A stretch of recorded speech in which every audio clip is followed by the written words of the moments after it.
Typically not, although I followed up my degree with rooting for Kansas City. Yeah, I did think of that. As far as I have Did you get some more? Are we ready? there's a lot of act. Yeah. A lot of act. And a good story. And of course, the cost of First they were saying that I was something that even closer to the cost of I can't imagine. I know. Remember I made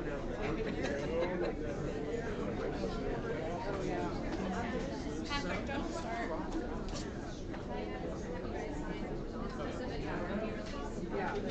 and the power of attorney.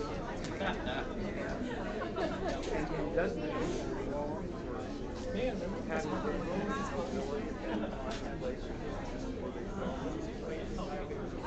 now, what I don't like about it is all that. I still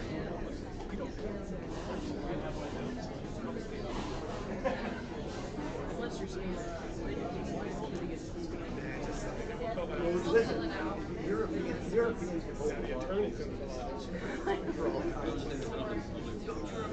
might not be illegal. Might not be illegal. Yes, I remember 20 years later. Did anybody not get a list of the qualifying and non-qualifying examples? Keep your hands up, I'm coming.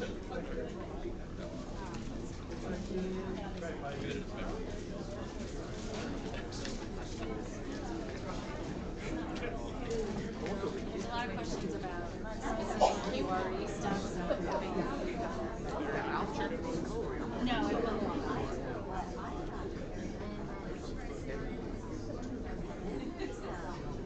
What do you think that's what?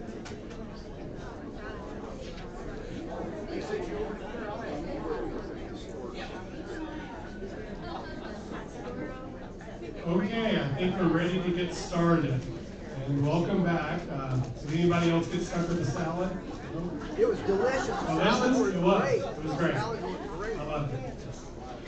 Well, now we're here to the session that maybe some of you have been waiting for. We have great thanks to our KDOR colleagues here. And they're going to help us out, help us understand what happens when it leaves our hands. So first, I'd like to pass off the mic and have them introduce themselves. Hi, I'm Charlotte Wagner. I'm with the Kansas Department of Revenue, and I am the team leader for the corporate income tax audit section. And one of our responsibilities that we do is also review all the historic credits that come to us from the Historic Society. I have a couple people that review. Can you hold that a Yes, little I closer? can. It's hard to hear. Sorry. I have a couple people that review the credits, so we are the people that take over the packet that the Historic Society sends to us, which includes your Part 1 if it is applicable, but it's also your Part 2 and Part 3. And then we are the people that want to have those KDOR Schedule 1s and 2s completed, because we're going to look at all that information along with the photos that we take down from the website also, and any other documentation that you've sent, so we can verify the amount of credit that you would like. And so we're going to be looking at those expenditures that you've spent money on your project and see whether or not that we agree that they're eligible or non-eligible. And then once we either agree or disagree, we will send a letter back to the Historic Society with the amount of credit that we would recommend for your project. During our review time, though, we will often contact you if we have any questions about some of the items that you're claiming on your credit. We either talk to you on the phone or we will send you some emails in order so that we can completely understand what we're looking at to make sure that we agree that you should be allowed this credit. And then once we're done, as I said, we send it back to the Historic Society and they send you out your credit certificate. Hello, my name is Scott Reed. I'm an attorney with the Kansas Department of Revenue, and I am the attorney that handles historic tax credit appeals. So after the audit stage where it's been reviewed and some items may have been denied, When the item is appealed up to the informal appeal stage of the Department of Revenue, I'm the attorney that handles that. As well, if things are unresolved at the informal appeal stage, I would ultimately be the attorney who would be representing the department at the Board of Tax Appeals stage or any further.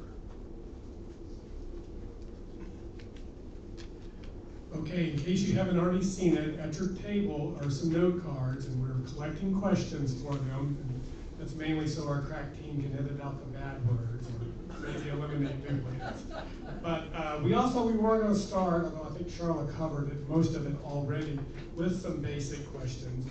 And if you can maybe enlighten us some more on just what happens to the historic tax credit application when it's in review, or is there any more to add to that, or we go to the next question? No, I can. Okay. I guess one of the things that Katrina and Kristen have both emphasized earlier this morning is that communication is such an important part to this whole process. As the Department of Revenue, we are not involved with any of the actual work that's being done when you've been communicating with the Historic Society on what exactly your rehabilitation plan is and whether or not you needed amendments and what exactly was the work that you were doing on your project. We come in at the end of the process when all the work has already been completed, but yet we're still trying to make a determination of how much credit that you are eligible for. So good communication of writing down the steps in your rehabilitation plan is very important. Making sure that all your amendments have also been included when you close out your project in your Part 3, and making sure that you have good photos to help us understand exactly what you were doing is very important, because we're also trying to expedite this process as much as we can, because we know you've already done the work and you're just waiting to get your credit certificate so you can move on.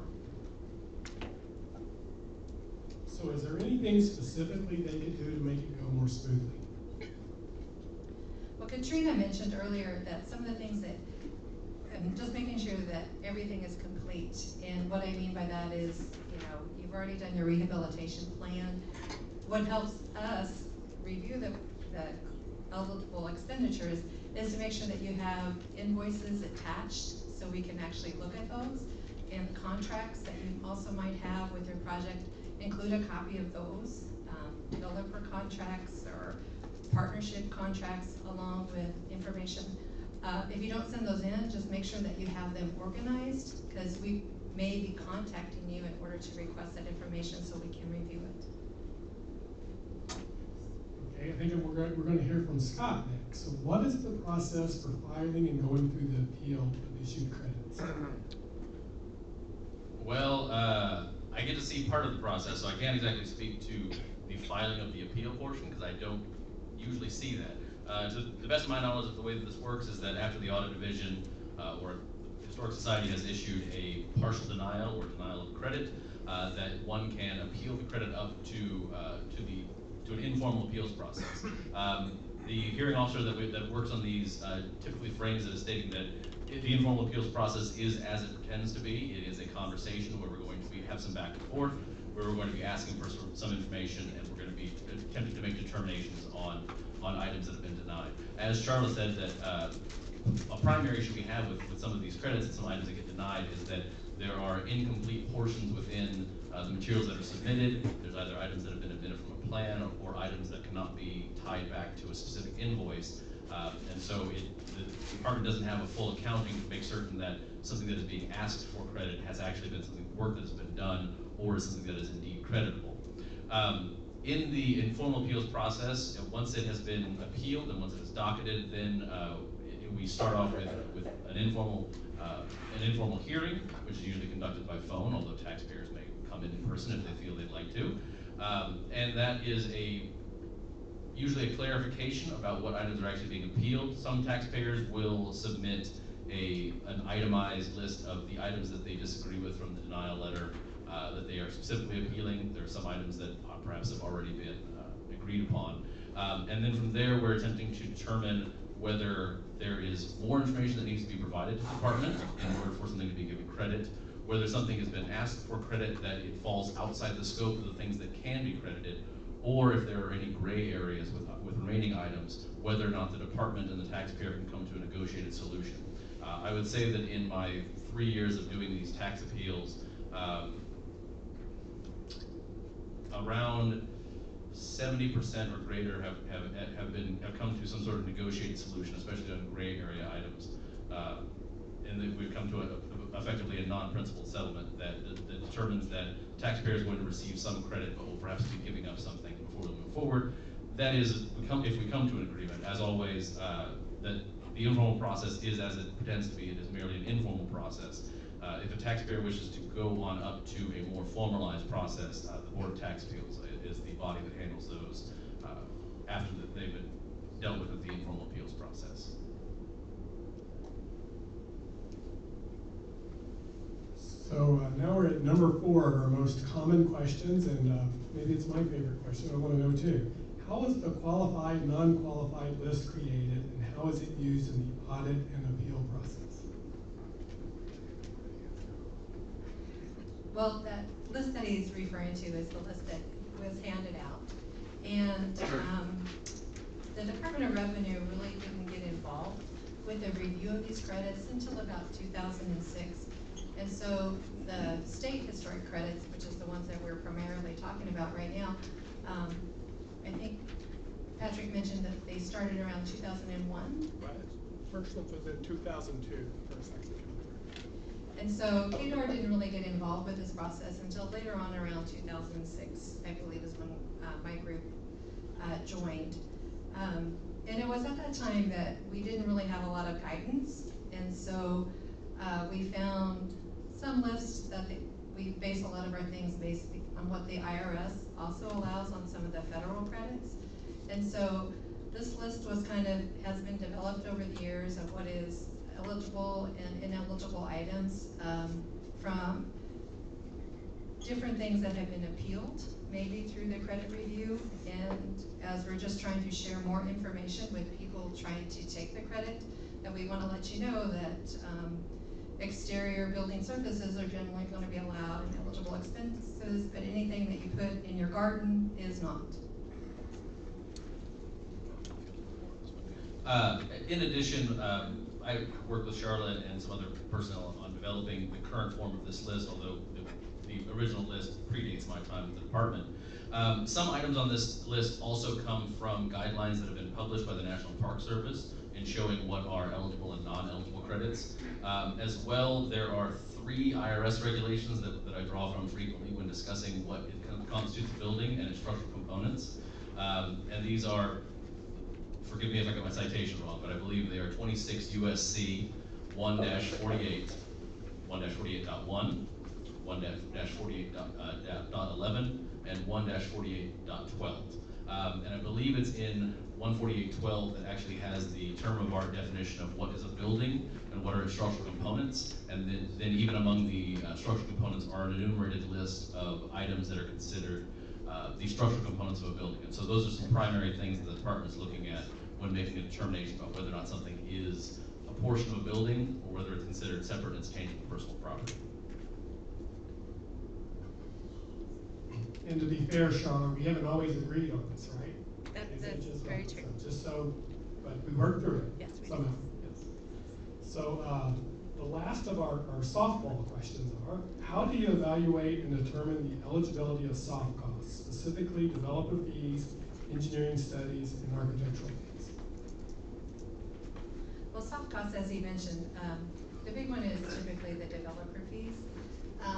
If you're rehabilitating your house, you probably have not obtained the services of a developer. If you're just going to do some minor repair, well, more than minor repairs on your house.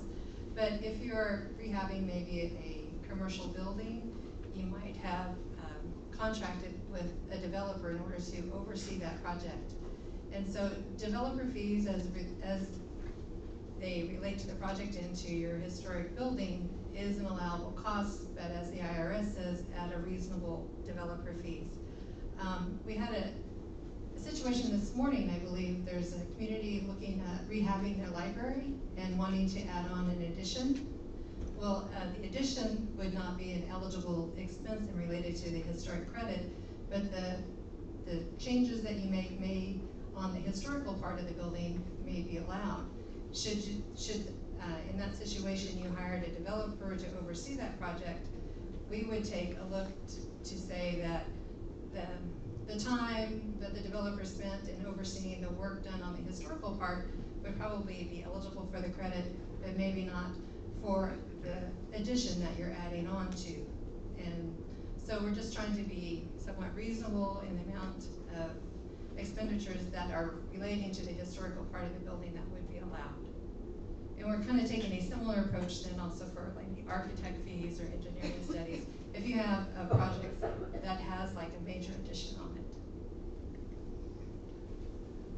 So do we just give you the whole number of our architect fee and then you think about how much that would be, or are we supposed to guess? We would like you to actually make a calculation of what you think it should be. We may or not agree with that, but whatever part that you might think should be ineligible, you could put that down. Oh, the question was, should the applicant make a reasonable guess on what they think it should be in regards to how much of the developer should be eligible versus non-eligible? And we would say, yes, we would appreciate, because you are more firsthand with what you're doing in your project, and we're just looking at it from a review perspective. Okay, and now we are to the first of our audience submitted questions. Okay. So this one is a good one. What is the most common item you see on applications that is often ineligible? Well, what we often see that we find to be ineligible is when we're looking through your list of invoices, we run across invoices that says something about, we had to shore up the foundation. And when we look through the rehabilitation plan, there is no mention of any type of foundation work. And so if the step of the process of reshoring up your foundation is not part of your rehabilitation plan or not part of your part 2, then we can't allow you that expense. It has to be part of the rehabilitation plan for us to give you, consider that as eligible expenditures. Right, and I believe we stressed in all the sessions this morning the importance of having everything in your part 2. Like, I jumped ahead because we have one that's somewhat similar, and that is, since you mentioned receipts, it says, why don't you ask for invoices and receipts up front? It is hard to go back later when you're not as organized. Even when you're organized. Well, I think we saw some slides earlier this morning too that also mentioned on there that you need to keep your invoices and stuff kind of organized because you're going to need to list everything on your Schedule 2. So if you would like to go ahead and submit those when you send in the rest of your paperwork at your Part 3 along with your Schedule 1 and Schedule 2, by all means send in your invoices. That does help expedite the process because that's one of the first things that we're going to ask for from the Department of Revenue is, now that we've got your list of all your expenditures, now we need to verify those against your invoices or your AIA documents or whatever, anything else that you have to verify these. Okay, the next one is the interest on a construction loan eligible for tax credits? Yes, the interest that you pay during the construction period is an eligible cost that is part of your project. Oh, Scott wants to ask. Sorry, and I'd like to add to that. Again, I came inadequately prepared without my sheet of citations here. And under one of those regulations that I cited to earlier, there is another small enumerated list of capitalized costs, and in that list it also lists items that are that are intangible costs that may be included within or considered qualified costs, and construction loan interest is among those costs.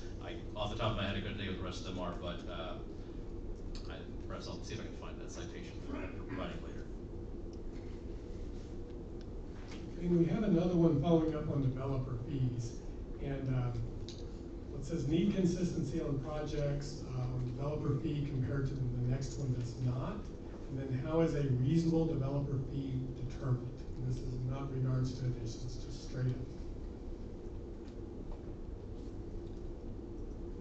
I guess in regards to consistency and also what is a reasonable developer cost, one of the methods that we have used that we think is reasonable is maybe sometimes it's a square footage determination. And that would probably bring us back more to if there was an addition or if there's other non-contributing parts of buildings on your project. We've also used to come up with just a percentage of cost. If we find other things that are ineligible, we might come up with a ratio of ineligible to eligible cost and apply that to your soft costs, such as your developer fees. I think that's enough for.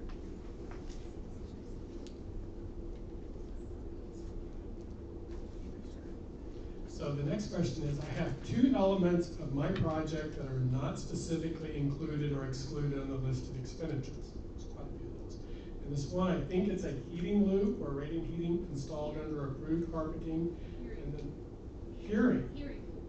I see, okay, a hearing loop. And then the other one is a bell restoration for the actual bell itself, which is part of the original architecture. I don't know what a hearing loop is. It's hardwired into the floor, like under carpeting or a. Is it a heating loop? No, Hearing. hearing. It's connected to hearing aids and things like that, so that the sound system. It enables people with T-coil hearing aids to tie directly into the sound system, so like they can hear it like it's coming out of the speaker, right directly into their hearing aids. It's new technology. Well, we haven't come across one of those yet. Well, you're getting ready to. We are getting ready to. What we've done with other types of wiring, such as maybe security systems or other types of system, usually the wiring that is enclosed within your walls and stuff is usually eligible, but the tangible personal property elements, such as maybe the speakers and other things, are usually not eligible. But once again, these are usually all facts dependent on each particular situation.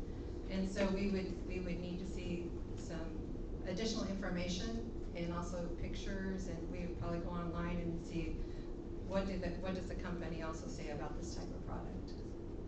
So you mentioned tangible personal property. Is that one of the factors, whether the owner can easily remove it and take it with them? Yes, that's exactly it. As we've talked about, to be eligible for the building credit, it has to be a structural or component part of the building, and that's real and tangible real property versus tangible personal property, which is tables and chairs and other things, cameras that you could remove and take with you. And it's depreciated usually less than 12 and a half years and that type of thing. Right, I think before we got such an exhaustive list, we used to explain that if you could pick up the building and shake it, it didn't fall out, it was eligible. That's not always the case. Not a rule of thumb. And okay, so what about this bell? We have a bell and a historic bell tower. You have a bell and a historic bell tower. Well, we've seen bells in lots of different places, and we've run across bells before. Once again, it's going to be kind of factually dependent. For the bells in the bell tower, I would often have to look at pictures, confer with my attorney. He's right there. He's right here. But, you know, if some bells we see are set on the ground in front of the building, and as such would not qualify. If they're a bell in the tower, I would imagine we would have to look at it. I would imagine most of the time I think it would qualify. If it is a structural component part of the building. So similarly, we had an issue in the past with marquees, and that changed to where initially they weren't eligible, but now they are. Well, yeah, very similar with marquees and awnings and other types of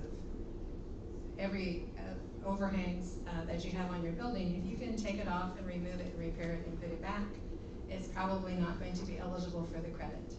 If you have a theater marquee, which is those elaborate brick things that come out from your building with the lights on it, and not just a sign. And it is a structural component part of the building. Most likely those repairs to that would be eligible. Okay. So have the rules changed in regard to creating a for-profit entity to combine with a non-profit entity to qualify for federal tax credits? Unfortunately, I don't do federal tax credits, so I would not be able to answer this question. And I guess for the record, we're not aware of any rule changes, but we can't really comment on that either. It's outside of our purview. So that was easy. So are tools and equipment needed to complete work being done by homeowner as an eligible expense if receipts are included? It depends on what kind of tools and equipment that you're getting. If you're just buying a hammer, and the hammer could also be used for other projects other than the historic credit, then no, your hammer is not going to be allowed. That would be considered tools. But scaffold rental might. Scaffold rentals might, Yeah. if you're used just for this particular project, yes. So this next one is, we appreciate the updated list of QRE last fall, but it seems like there are several things that are being disallowed. It's kind of a general statement.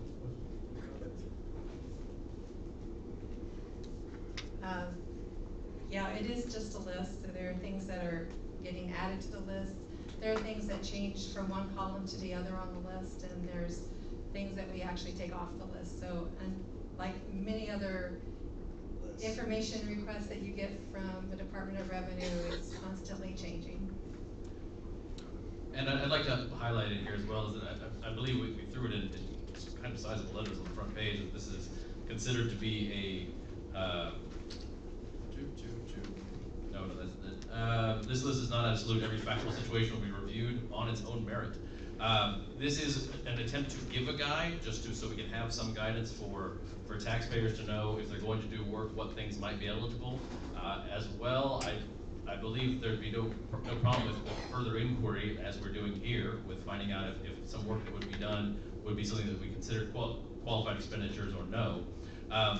And that I guess without having any specificity on the question here about what possibly is being considered to have changed, I can't speak to that issue. But again, what the department is looking at, or at least what I'm looking at in some of these appeals and reviews on here, are whether something is the building and its structural components, and that when you're getting any further afield from building structural components or anything that's not enumerated under the statute, I don't know that the department's going to have as much of a basis for giving a credit, which is where we are on these projects. Okay. Are contracts required for all services that are purchased, and when is proof of payment sufficient?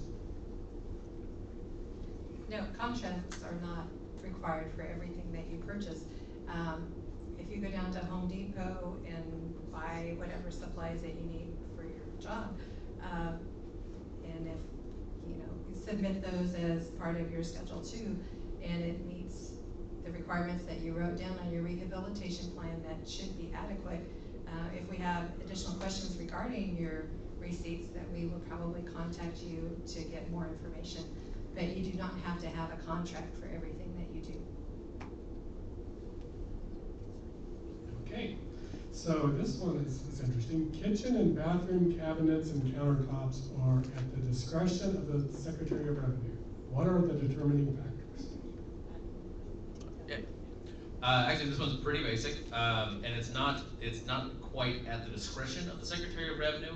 Rather, the reason that these are considered in the eligible qualified expenditures category is by the grace of the Secretary of Revenue. I believe this started under Secretary McJordan, although perhaps predates him, and the determination was at least under guidelines and under what's a building and structural components. Cabinetry is tangible personal property. They can be removed from the walls. They can be taken out. Generally, would be considered not qualified expenditures. But Secretary Jordan, and his experience in doing items with building trades as well as renovations like these, determined that kitchen cabinetry and bathroom cabinetry, or at least kitchens and bathrooms, because of their nature and function, would require cabinetry like this. A kitchen needs a counter, a bathroom needs a cabinet for its sink, among other things. So it is a grace item that says that the cabinetry and countertops that are put in bathrooms and kitchen are considered qualified rehabilitation expenditures, though the guidance otherwise would say that they are not. So it's not the determination of the secretary where he's looking at each item and deciding yay or nay whether it is eligible, but rather the cabinetries that are in kitchens and bathrooms are what are considered eligible. On the same token, Secretary Williams made a determination that's not included on this list because we've just not updated it, but that on this list, I believe it lists that carpet tiles and ceiling tiles are considered tangible personal property and are not eligible. But Secretary Williams made it a grace item to say that they were. Now we've got a change of government though, so we've got a new secretary, so I'm not certain what items will continue to be graced and what won't. I hate to say that that's an issue we just were talking about was consistency. But because, as we're talking about tangible personal property, these ceiling tiles can be taken out and walk out the door. As well, these carpet tiles can generally be pulled up. And so that's why they were considered tangible personal property rather than real property. I assure you, Scott, no one's taking these tiles or the carpet. But I know what you're saying. So this also brings up a good point. I mean, we do want to know what to expect, but we often caution on the front end of projects is again, hey, this is a preservation project, and you know, the project is really to help defray these specialized costs, as we mentioned some of the earlier sessions on getting a craftsman to repair your windows, etc. And you know, really, you probably shouldn't get down to trying to factor in the cost of cabinets on the front end planning, because again, this is a level that's getting into gray area, and the known knowns should be enough for you to plan your project. And the next question is a little bit similar, and it's if submittal is less than $5,000 but approved expenses is greater than $5,000, is project denied? No, that was just opposite. Sorry, I read it wrong. So if you had submitted it in and you thought it was going to be more than $5,000, but your actual expenses are less. So we were going to process that. Cheryl, what are you going to do? Unfortunately, if your actual expenditures that you submitted to us are less than 5,000, we're not going to approve anything. So this was where I was getting back to my front end. Make sure, add some extra painting in or something. Those guys are making a killing, so surely you can get over 5,000 on the project. Patrick, I might add on a couple times when that's happened, when we have had part threes come in and they're under 5,000, our office generally recommends that we just hold it open until you have additional work in the future. Good point. We try to We've avoid seen that, so that that doesn't happen. So they don't actually see that. We'll give you advice to try to avoid that. Right. The second part of that question is, what about furniture that is integral to the structure or the architecture? An example is Frank Lloyd Wright chairs, which would look good in my office. They would look really nice. That would be easily moved to my office. They would be very easily moved, and because of that, they would not qualify for that credit, but they would be a lovely addition. I'm all for it. So, we're back to developer fees. When is developer fee not QRE? And it says developing a project, developer fee is often an expense, but guidance says reasonable developer. So I guess you're defining reasonable again? I guess once again, reasonable is kind of one of those things where I believe is reasonable may not be the same thing that you think is reasonable.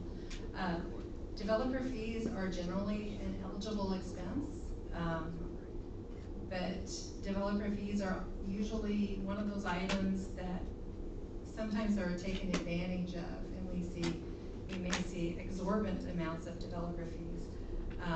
So when that happens, we might be taking a closer look at those and asking for your developer contracts and verifying some of that.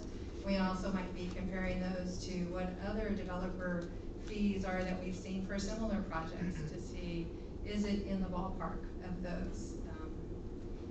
And so I guess that's how we go about kind of defining what reasonable is.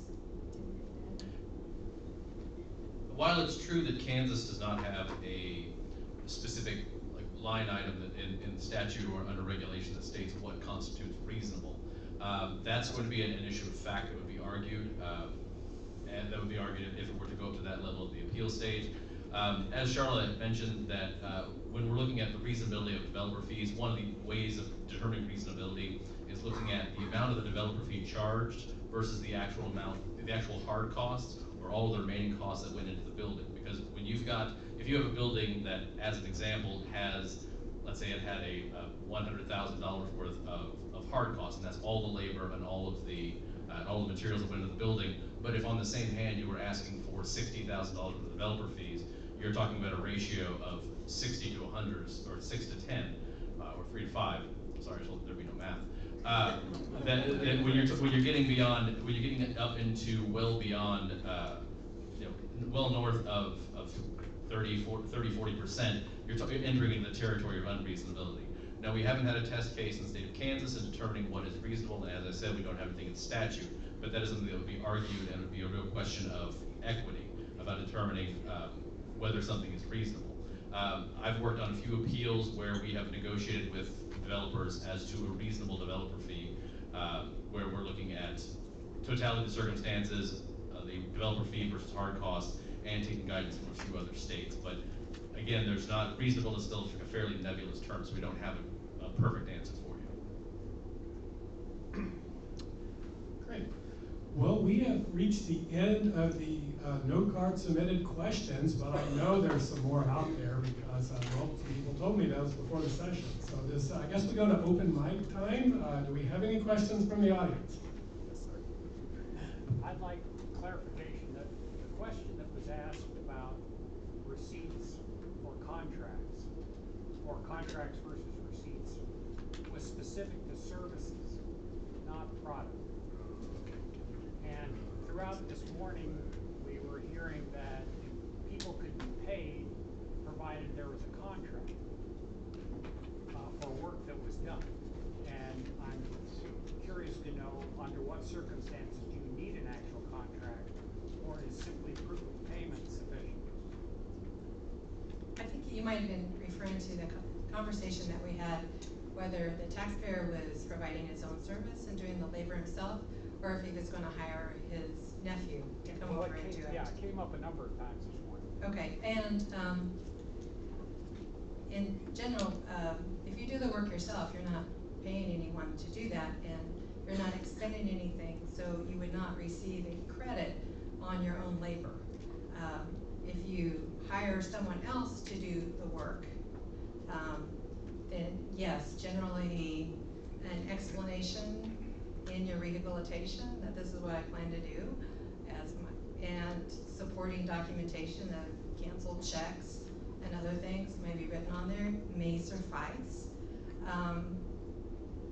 Granted, we do get into a lot of intercompany transactions when we have one LLC who owns the building and the same people of that LLC then do all the construction services, and so we have to be able to understand what all is happening. So as I said, communication is a big part of this. So in some of those situations, we may need a contract when we have a lot of different similar LLCs all doing different parts of the project. We might need to understand the contract of who's doing what and who are all the parties involved. But in general, usually if it's a simple project, I hired my neighbor to paint my house. This is how many hours he worked. Here's his paycheck. Often that's sufficient. I think you had a question over here this morning is you're already an employee of the organization, and typically those costs are not allowed to be eligible because you're already an employee of the taxpayer, and your costs may not be capitalized as part of this project because you're already being an employed expense. But as I said, every situation is slightly different, and that's sometimes what we have to get additional information on. Yes. Is there any room for handicap accessibility if you've got a commercial building in a downtown area and you need a ramp of some sort of permanent structure? unfortunately, if the ramp is outside, usually most of those costs are not eligible because it is outside the historic building. But it is something that we deal with on the rehabs, and we will review it to make sure it's, while meeting ADA is the least impact on the historic sort of or building. But if it's in historic district, but not inside the building? Right, it's still not eligible if it's within the district, because the tax credit's tied to the building itself. Have you seen situations where professional services are paid for through equity in the company that owns the property? So there's no cash changing hands, but would that kind of compensation be eligible towards that calculation? Say an architect or a developer. I have not seen one of those in any of the reviews I've done thus far, and I'm not exactly certain how that would be handled. Because really, when we're talking about what's eligible, we're talking about this is for a 25 or 30% credit for the expenditures, and when you've got something that's an exchange of something that's intangible that might not necessarily have a dollar value attached to it, I don't know how we're supposed to quantify that. Now, if this were to be something along the lines where the developer pays you $10,000, and then you turn around and give the developer $10,000 to buy $10,000 of the share of the company, then that's something that's possibly quantified. And at least from there, we can say that's what the valuation was, that's what the services, how much we're paid for the services. But if you're just talking about that you're given a certain stake of the company at the time, you have the multiple problems of making a determination of that value, and then upon what basis does the state give credit for that amount of property transfer. Way in the back. Okay, I understand the comment that you made about, some of the specific regulations like cabinets and things vary with the direction from your secretary.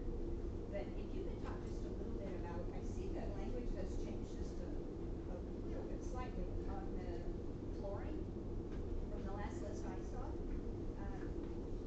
And everybody wants to use luxury vital vinyl now, LVT. And I'm not sure that I understand why that is considered less permanent than wall-to-wall carpet, or less permanent really than ceramic tile, because ceramic tile is very brittle and it tends to break a lot. Versus LVT, we'll go back in a building and we have tile that was put in there in 1950 that's still in the building. So it's just hard to explain that one to owners. Yeah, I would agree. There's a lot of different types of flooring that are out there, and you're asking about what is considered less permanent flooring. The IRS has some different cost segregation guides that we often take a lot of information from, and on that one, the VCT tile is actually listed specifically in some of the IRS guides as being a less permanent type of flooring. And so we've also kind of adapted that too, because it would not be allowed on federal projects, so we're not allowing it on state projects. However, as Scott just mentioned, now carpet tiles are being considered as eligible, whereas usually before the rule of thumb was if your carpet was tacked down, it was ineligible, but if the carpet was glued, it was allowable. So, I mean, flooring as time has passed, we've got all different types of flooring that we're now using, which are much easier to install. And so trying to get a consistent approach on all the flooring is really led us to remain a more kind of a fact dependent or a situation dependent. If you put down hardwood floors, most likely those are going to be allowed. Anything other than, as you move further to less permanent, you're getting more and more to the gray area. And sometimes we've seen in projects where you have to preserve the floor that's underneath, and so you put some less permanent flooring on top because you have to protect the historical element of those hardwood floors. And so almost anything you apply on those is not going to be eligible because it is supposed to be less permanent because you're just protecting the floors. I would say in addition, and I believe what you're referring to there is what's called a floating floor. So floating floors, I believe, are covered under guidelines, under the regs, as something that's considered non-permanent. As well, sort of a very key phrase in the in the regulation that speaks to the building and structural components, the key phrase is the things that are permanently attached to the building, and so that's sort of where that determination comes in. There's a little bit of guidance on that when it comes to tacked carpet versus glued carpet, in that it's not straight up in the regulation. It is in sort of secondary guidance that says that gluing is more permanent than tacking, so the IRS regards tacking as being non-permanent, therefore ineligible. But even there, we don't have a complete set of guidance, so we do have, as Charlotte said, we have to go a little more fact-based with these things. And guidance as far as vinyl flooring goes is that the guidance at present says that vinyl is considered non-permanent, and so therefore not permanently attached, and therefore ineligible. We received another question in the note card. So it says a porch is outside the building and is an eligible expense. Can you talk about how that differs from work on an ADA ramp that is permanent? And my comment to that is, well, the porch is, as long as it's a historic feature and was there, even if having to be rebuilt, it is a historic component of the building. And we've followed your guidance in regards to that. Once you leave the perimeter of the building, all your expenditures become a little bit more suspect. I mean, because the credit is actually for the historic building. In porches, we've seen both ways, decks. But if the porch is part of the historic features, we have allowed that even though it's outside the building. But if you're adding on a new deck or expanding on a deck, or if you, in this situation, if you had a porch and you expanded the porch, the expansion would not qualify, but we would allow you eligible expenditures for maintaining and repairing the historic size of the porch. Any more questions from the field? Bill? Another variation on working with in-house employees and so forth, particularly small municipalities where they might use their own employees on a specific remodel project or something like that. For instance, in the case I'm talking about is converting a small city hall to a library. And they're probably going to use their own city employees to convert that. Would any of their, would not? Typically, no, that, once again, they're already your employees, you're just assigning them different Even though duties. they're specifically designated to be working on that. Well, then you are required to capitalize those expenditures, their employee labor and stuff as part of the cost of the project and depreciate that. And that's one of the qualifications of the cost is they have to be capitalized.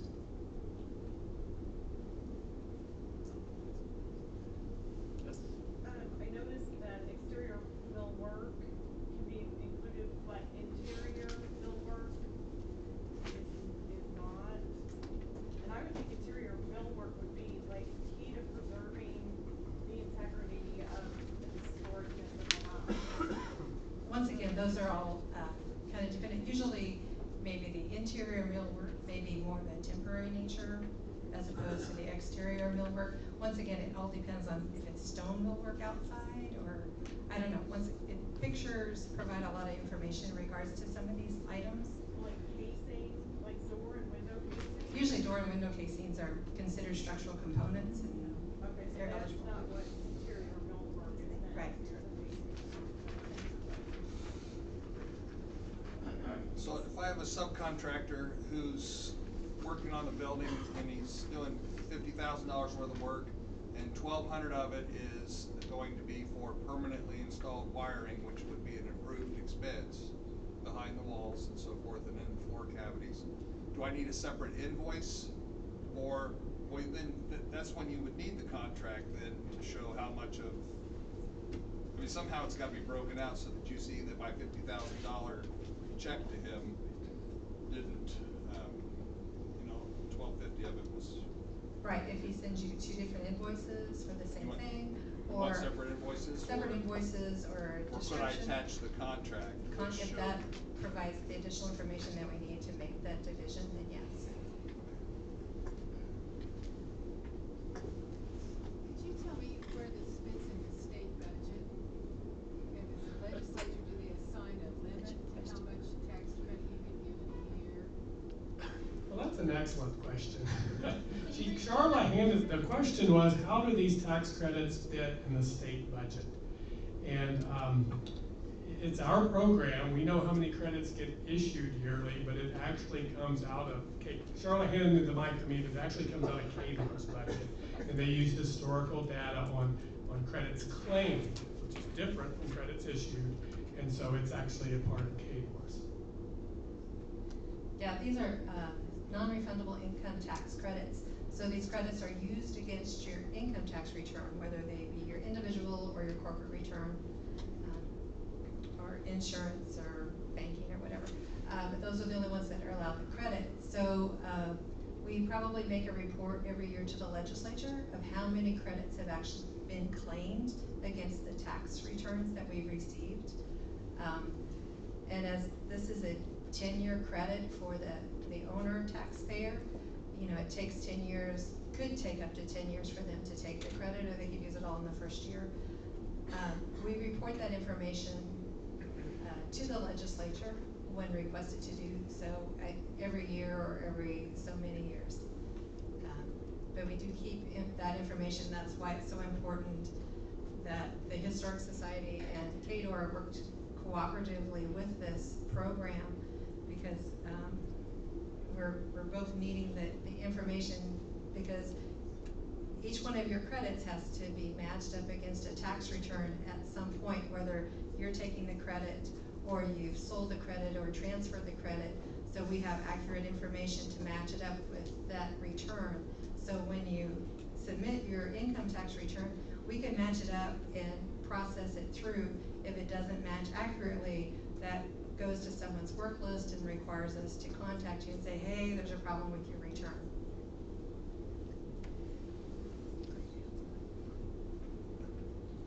Bill, okay, Bill first. I've one kind of a general question. There's a bill before the legislature now about justification of the several tax credit programs, but specifically the historic tax credit program. Will the society be responsible, if that should pass, will the society or KDOR be responsible for mounting a defense of that particular? Bill has mentioned there's a current House bill, I think it was also introduced last year, that requires a reporting of all the various tax credits out there. And currently as written, and this has been discussed and brought up by some preservation advocates, it's that the Secretary of KDOR will make that report. But as Charlotte said, always in the past they've worked with us because we calculate the economic impact information, as Katrina showed earlier this morning. And so, but like there has been talk of even amending that bill to make sure that our name is in there, because it is a program that we both administer. But again, yes, there is a bill, and it is a reporting, general reporting requirement on all the credits, tax credits. And as written now, it's the Secretary who would do that report. And we had another question.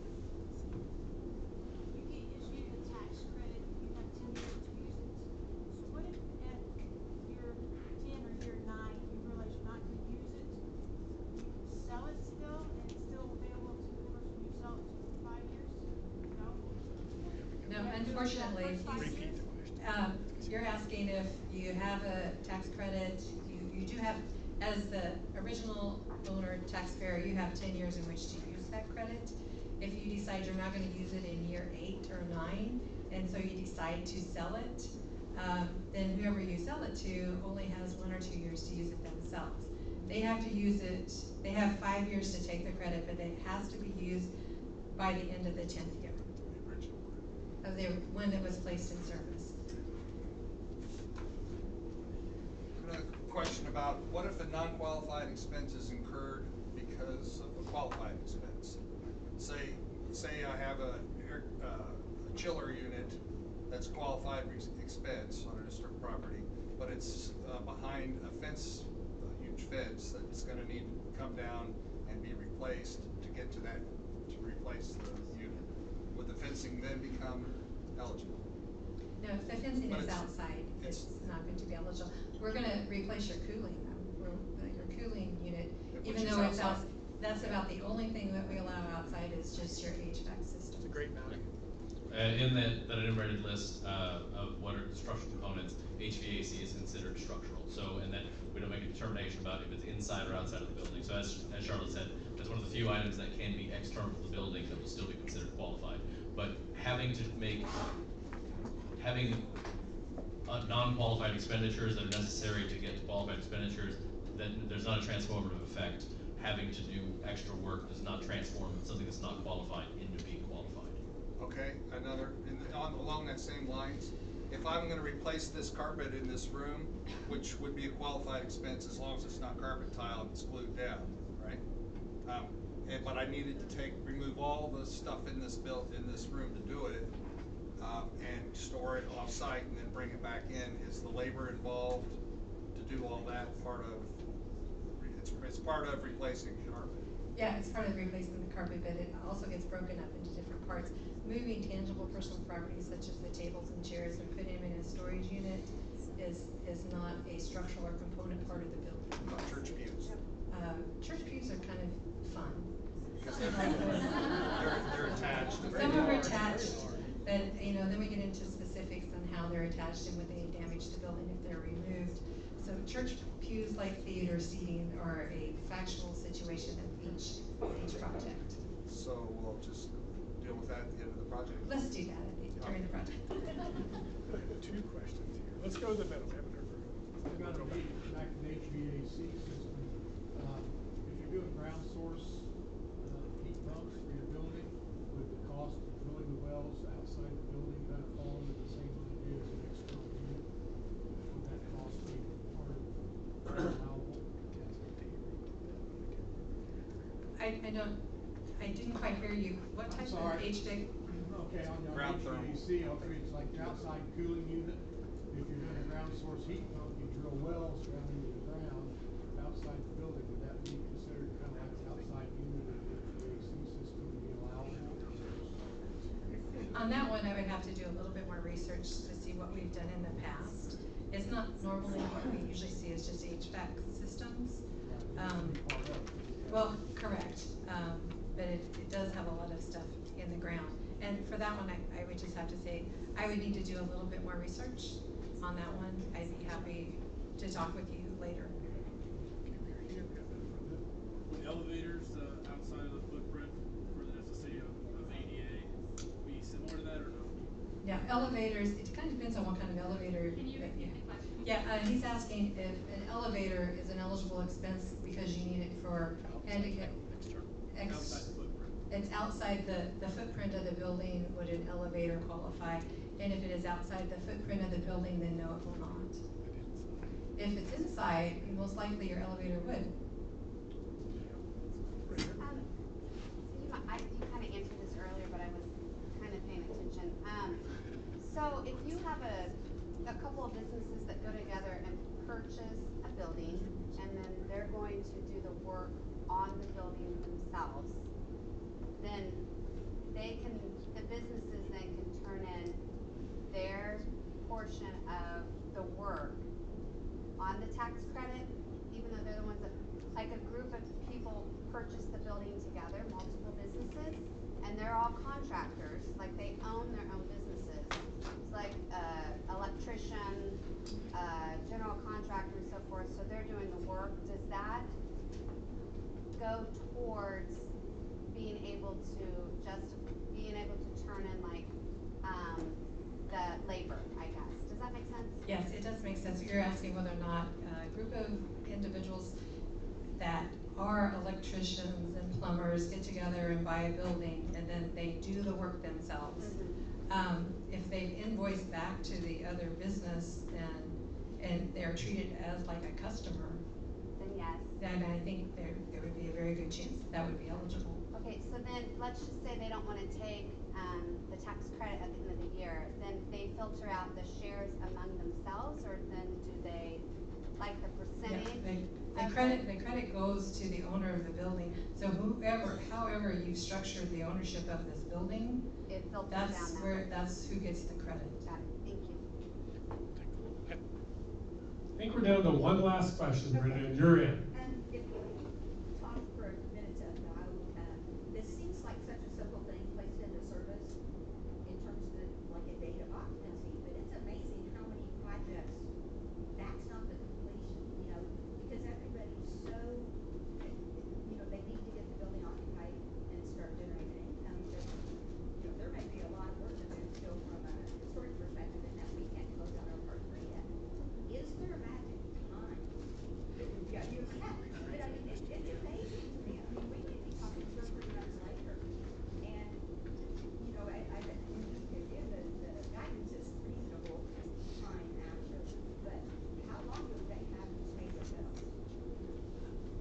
what the question is asking when is the placed in service, and how much time do you have afterwards to wrap up all the payment of your invoices.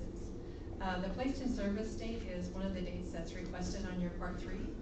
So often, from a review perspective, that's the date that the reviewers are going to look at. If you place down that we're done and it's in service as of June 30th, that's kind of our placed in service date.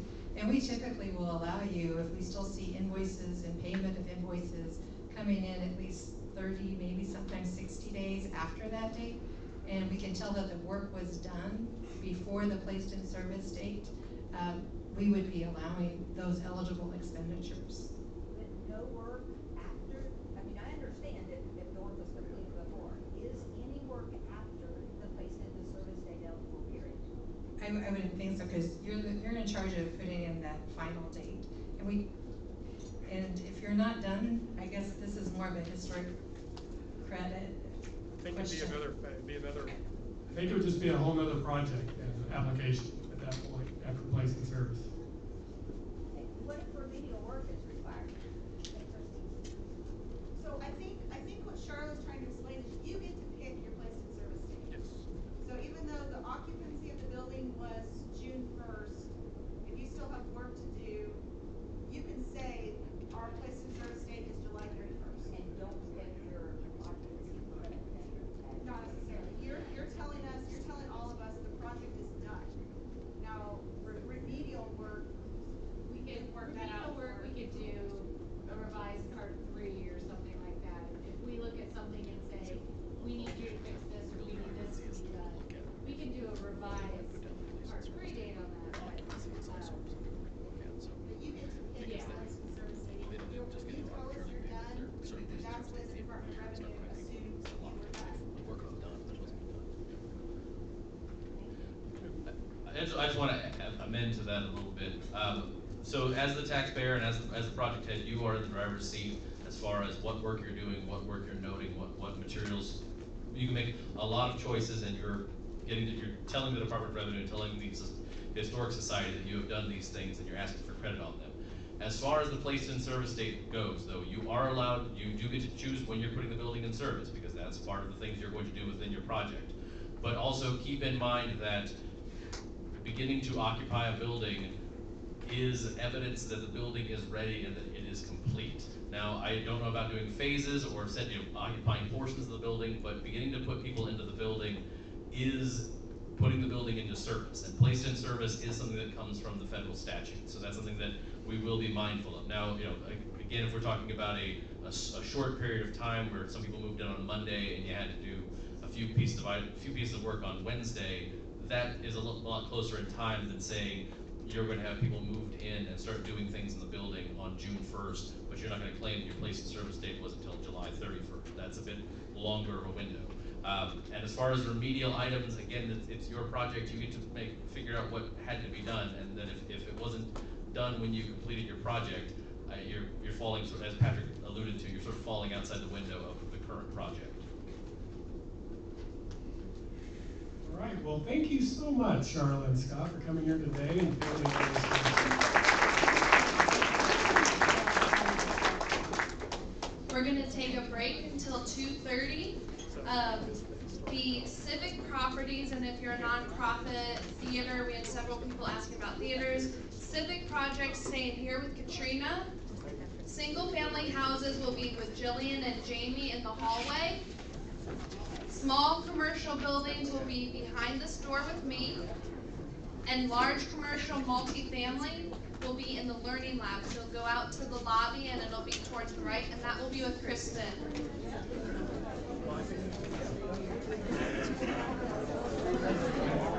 Thank you.